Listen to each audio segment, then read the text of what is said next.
Welcome, everyone, to this final session of day one of the Modern Investor Summit. I'm Stéphane Renevier, a global markets analyst here at Finimize, and I'm joined today by our special guests, George Kaila, CEO of Prospero.AI, Jacques Caillou, founder and CEO of InvestAlert.ai, and Angeline Ong, financial analyst and global content editor at IG Group.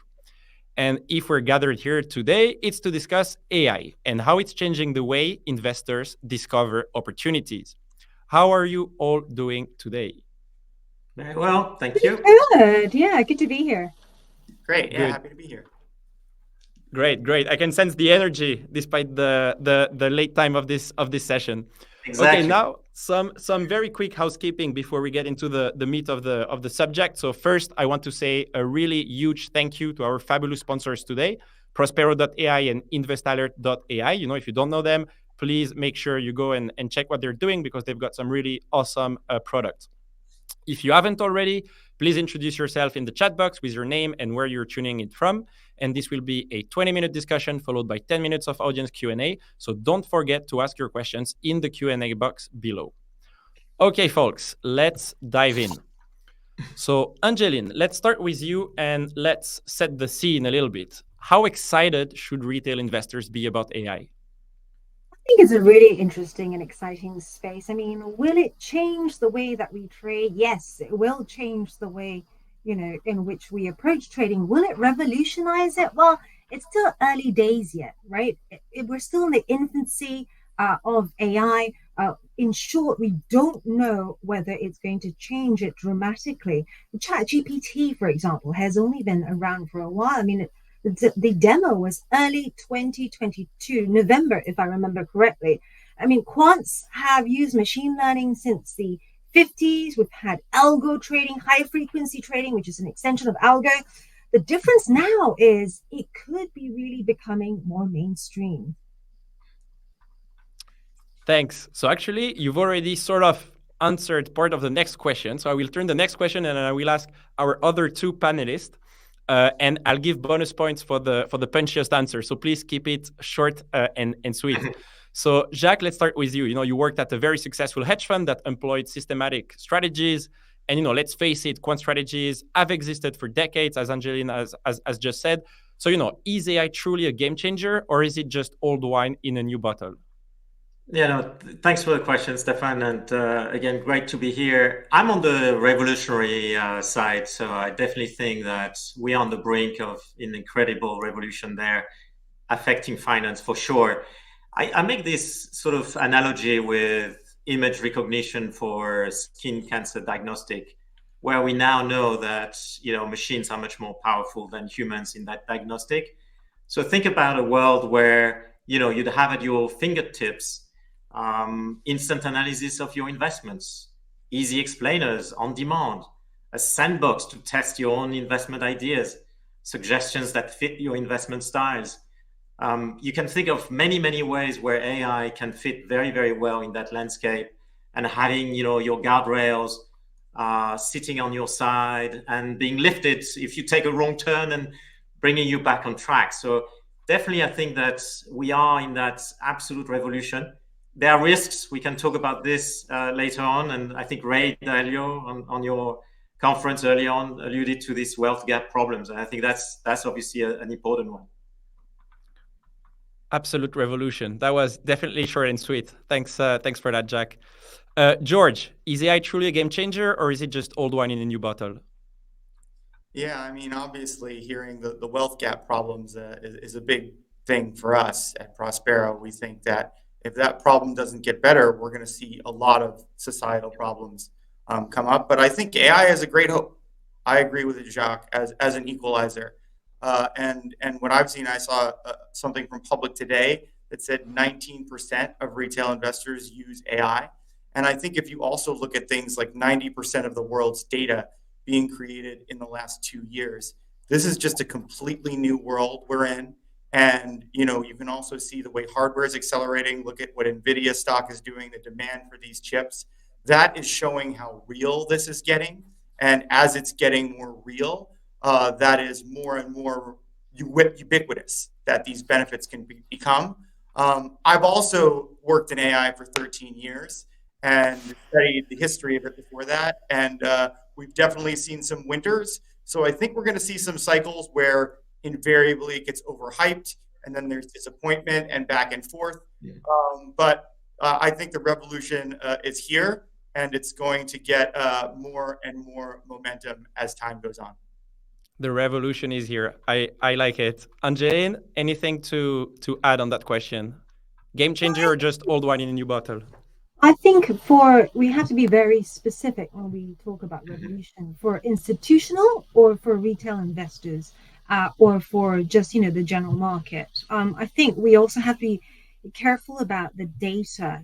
AI is only as good as your data, and if your data is clean, data is intrinsically dirty. I mean, there is a reason why central banks have special units to scrub data. And therefore, if you are able to use AI on clean data sets that are dependable, then I think, yes, it can be revolutionary. Like the skin cancer that Jacques talked about, like, for example, forecasting something like a certain cancer that can be tracked by the AI. Yes, that is incredible, because we know that some machines, especially when it comes to optics, can see better and can detect things like cancer cells better than any human can. But at the same time, it has to be, when it comes to trading, it's based on data, and the data sets have to be clean. And at the moment, a lot of the data set is held by still a few big organizations. But what is exciting about this space, what I'd like to see, is democratization of the whole space. So basically, enabling retail investors rather, who have a really good trading idea. And as Jacques rightly pointed out, they can now execute these ideas. You don't really have the need for that quant knowledge. No longer are you bound by that. With these technologies, you can take that forward, but you need to make sure that you have the right clean data. Fully agree. Now let's try to make it a bit more practical. And George, the next question is for you. How can retail investors use AI to discover new investment opportunities? Well, I think first it's very important, and the point that Angeline made between institutions and retail is very important. And I would say first, Prospero kind of focuses on two things. We build great tools, AI tools that help you do better, but also process and approach. And I think where you start at finding investments, and what I see a lot, is retail investors complaining about manipulation. And I think you take that to a different example. And if you're on an airplane and someone's in first class or someone is in a private jet, I don't see anyone complaining very successfully about those tickets or that transportation being of a different class. And it's similar in the markets. Trades have different transportations. And the more money you have, the better transportation you're going to get. And I think that's where a lot of retail investors have to start, because there's a lot of opportunity. And back when I worked at my first value fund 20 years ago, I actually taught myself accounting to get that job. I think investing was an impenetrable fortress. There was information being exchanged on golf courses, and you just called your buddies up and you knew when they were going to buy or sell and move markets. But now, with all this dependence on alternative data, real-time credit card swipes, camera data, satellite images generated by real people, we actually open up an opportunity to take back some of that. And that's why, I think as part of that mindset, what I've been focused on for the last 13 years since I started my first AI company is looking for what I would call institutional trade signatures, visualizing that data, making it easy to interpret where institutions are making their bets. And I think harnessing that information, as Angeline was saying, getting good, clean information, especially with very reliable options pricing data, and seeing where institutions are going, those kinds of things will really help any investor and turbocharge you. Because starting in the example I gave, instead of doing this thing where you're out there with giants and robots and giant robots, you're going to get stepped on if you fight them. But one of the things we help people do, I say, is walk in their shadows. And I think that's just a really good mindset. And on the other side, I would say avoid magic bullets. Avoid all these companies promising you, they can beat the market, they can win in these nonlinear equation competitions, against Bridgewater, Renaissance Technologies, and that's ridiculous. I think at best, those people making those promises are swindlers. And the best way to look at that kind of thing is like a lot of these companies haven't even raised $100 million yet. And Bridgewater, that could be something they lose in a day in a rounding error and not look at anything. So it's unrealistic to think that anything you're looking at could win in a nonlinear equation competition against these large funds, which is why we focus on making it easier to see what they're doing and track. And our performance has been excellent, over 100% over the S&P 500 in 2022 and 2023 on average. And I think that I'll leave you all with this, where it's just that we lost an investing great, Charlie Munger, recently, and what he would always say is I'm not trying to be smart. I'm trying to be not stupid. And I think that is a really, really important part of it, where, some of the message I'm giving you is AI tools are great. They can arm you with better information. They can help you sort of easier see what institutions are doing. But, what you need to try to be doing is also understand that it's not magic. It's not easy. You need to put in the work. But if you put in the work, there are better tools ever to have you keep up with institutions and live in a whole new world than the world where Wall Street just passed information on to each other, and that was an impenetrable fortress. Thanks a lot, George. Jacques, how can retail investors use AI to improve their investment process, from portfolio construction to risk management and performance analysis, all those things? Great question, Stefan. Thanks for that. I'm going to give you, before I give you a couple of concrete examples, I'd just like to take stock a little bit of the discussions we just had. I think it's fair to say, as Angeline was saying, we've had the democratization of access to investing. That has already happened. We've had the collapse in trading fees. We've had the better UI. We've had the broadening out in terms of the investment choices. That's been, the last few years' revolution. But this has left a massive gap when it comes to enabling people to access tools on a wide scale. And that's really in the retail space, I think, that the gap here is. And the AI tools, the quant tools remain very much in the hands of institutional players. So I think AI provides that very powerful mean to accelerate the access to investing strategies, investing advice, and also better portfolio risk management services in a very seamless way. And I think that this is critical, I think, to help the performance of retail investors. I mean, it's quite incredible that despite this revolution in the democratization of investing, the performance of returns of retail investors on average remains one of the poorest performance across all asset classes. And so I think we need absolutely to accelerate the deployment of tools to retail investors. So at InvestAlert, what we do is essentially we combine the wealth of data and we clean it. We also make use of the maturing of open banking and open finance, as well as the collapsing in the cost of data processing. And with that, we essentially bring about services which, only 10 years ago we could have not dreamt about. And let me give you a couple of sort of concrete examples on your questions. You were asking about portfolio construction and prediction. So I think the world of portfolio construction has been stuck for more than 50 years in that mean variance, so-called mean variance or Markowitz sort of world, which essentially assumes that the future is just a distribution of random shocks. Now, today, when you have a smart deployment of AI-based forecasting tools, you can really rethink entirely the way you can think about how to build a portfolio. There is a vast amount of evidence, whether it's academic research or practitioners, showing that you can use supervised or unsupervised learning tools, and they help you predict asset prices over different time horizons. So if you deploy those tools around your portfolio, you essentially are in a much, much better place to assess what assets in your portfolio are best exposed in terms of returns, or in fact having the alarm bells ringing to tell you that there may be an imminent risk and some parts of your portfolio may be at risk of severe losses. So I think that's what at InvestorLab we call the portfolio co-pilot, which essentially makes that assessment. I think that is quite promising.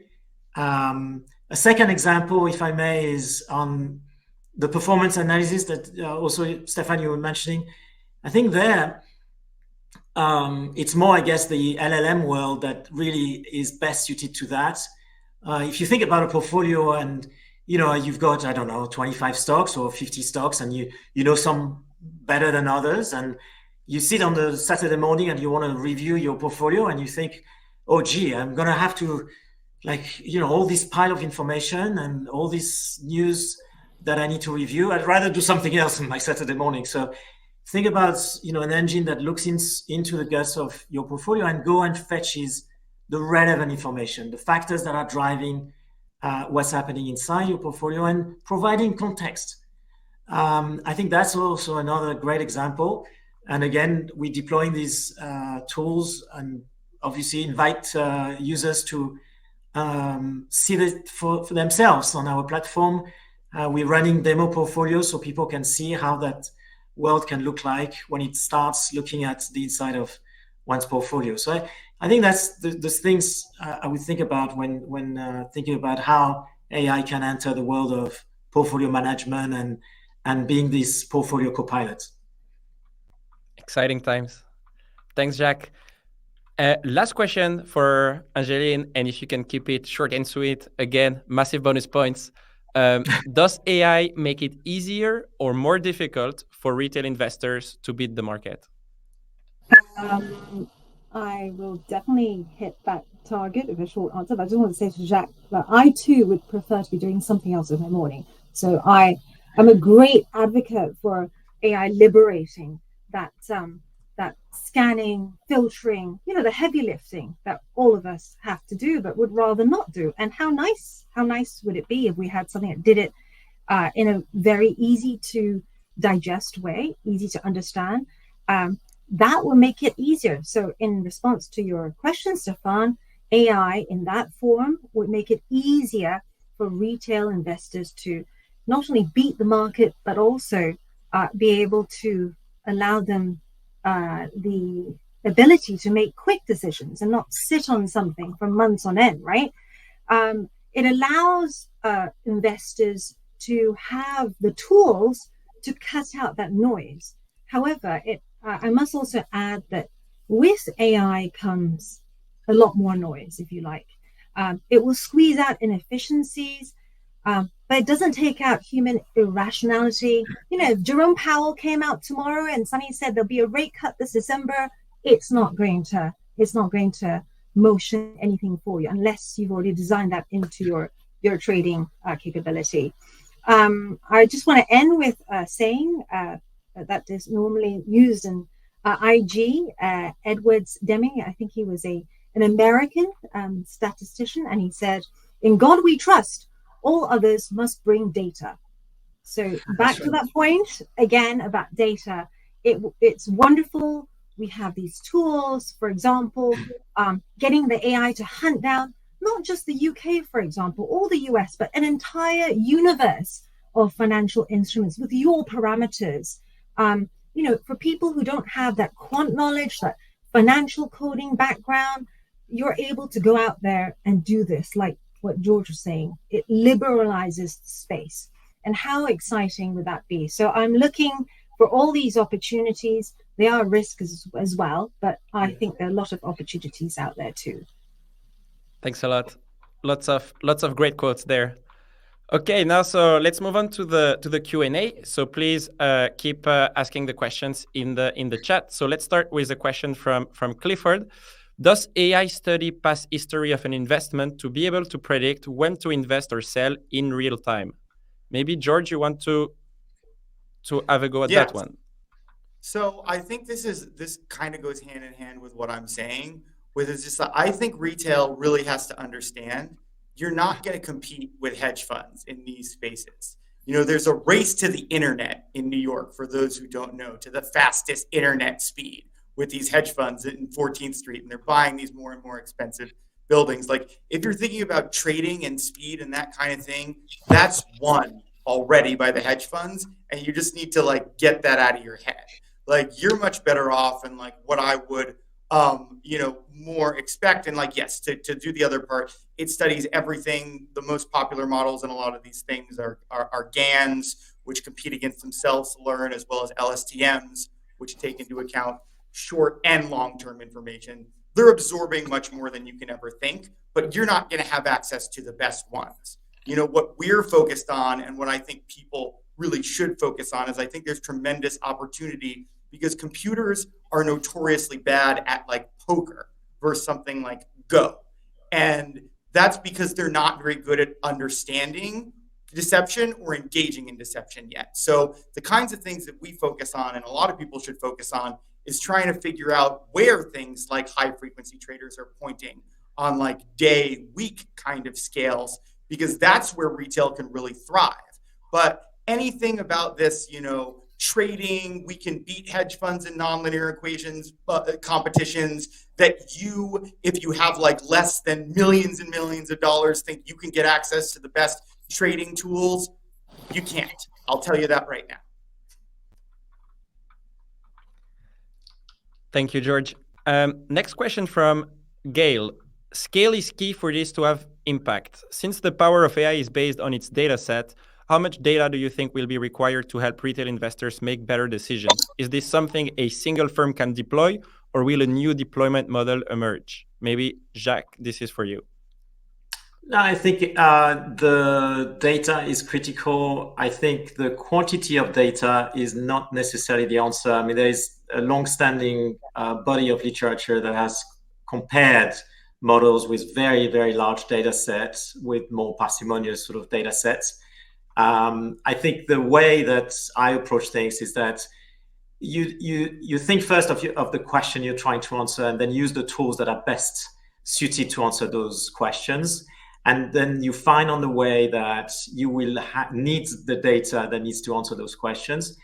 In the work that we do, we are essentially modeling based on the very strong relationship and robust relationship that exist, and build on these. And so in a way, you can work yourself through a simplified framework that will end up already being very useful if it is systematized, and if it is using the data that you believe is of quality. Thanks, Jacques. Next question from David. What are the major risks of utilizing AI in a retail investor portfolio right now?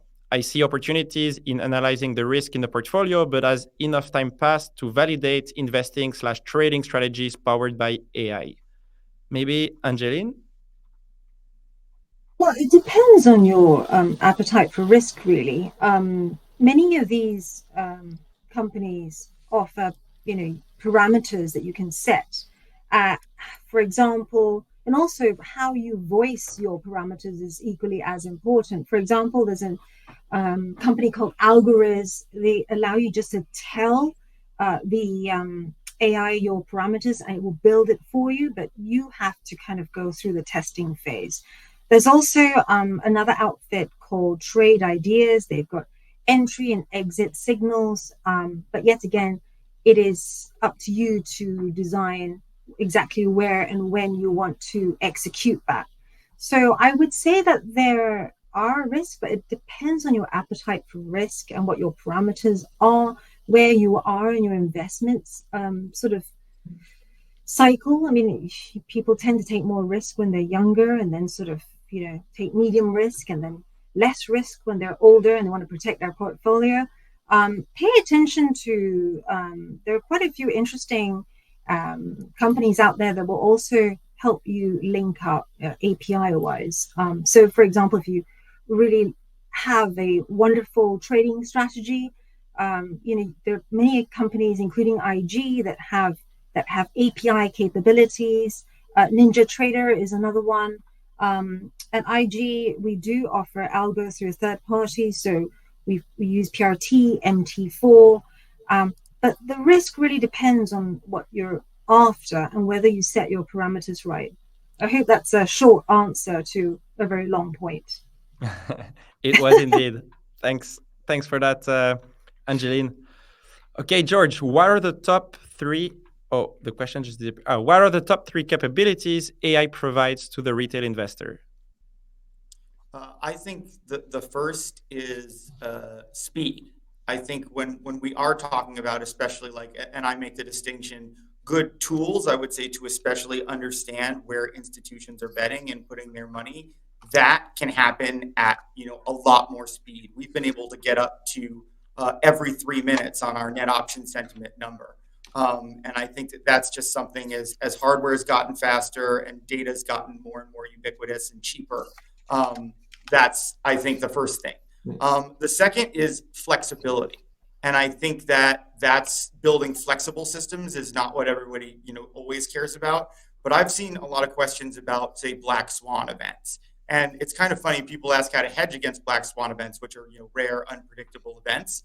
And you can't do that. But what you really can do if you have good flexible tech is something that, like ours, looks at its own predicted accuracy, the volatility in the models, things like that can tell it when it needs to evolve really quickly. So that kind of goes up well with the speed, the flexibility, because while you can't predict that event, you can, especially retail tools are more flexible and responsive than ever.